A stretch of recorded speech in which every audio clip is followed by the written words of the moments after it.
ఓటేయలేని పట్టభద్రులు టీచర్లు.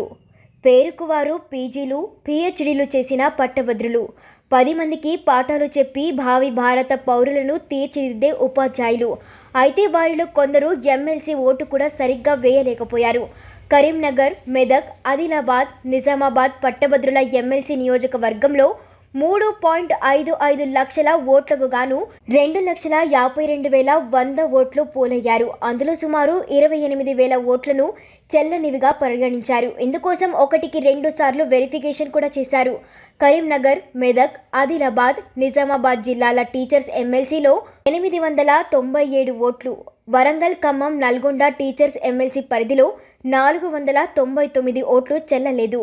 చెల్లని ఓట్ల సంఖ్య భారీగా ఉండటంతో అవి ఎవరి కొంప ముంచుతాయన్న ఆందోళన గ్రాడ్యుయేట్ అభ్యర్థుల్లో కనిపిస్తోంది. వాస్తవానికి ఈసారి ఎమ్మెల్సీ ఓట్ల నమోదులో అధికారులు మంచి ప్రచారమే కల్పించారు. దీనికి తోడు అభ్యర్థులు సైతం ఓటు నమోదులో కీలకంగా వ్యవహరించారు. గత ఎమ్మెల్సీ ఎన్నికల్లో కరీంనగర్ గ్రాడ్యుయేట్ పరిధిలో 1.95 లక్షల ఓట్లకు 1.15 లక్షల ఓట్లు పోలయ్యాయి.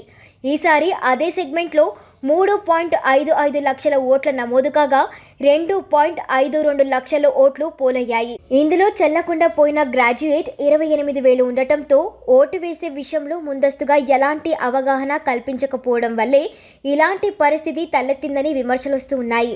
ఈసారి ఎమ్మెల్సీ ఎన్నికల్లో భారీ మొత్తంలో టీచర్ ఓట్లకు డబ్బులు పంచేవారని వార్తలొచ్చాయి. కొందరు అభ్యర్థులు ఓటును బట్టి 5,000, 8,000, 10,000 వరకు పంచారన్న విమర్శలు కూడా ఉన్నాయి. ఇక పట్టభద్రుల విషయానికి వస్తే కొందరు అభ్యర్థులు ఓటుకు 1,000, మరికొందరు 1,500 చొప్పున పంచినట్లు ప్రచారం జరిగింది.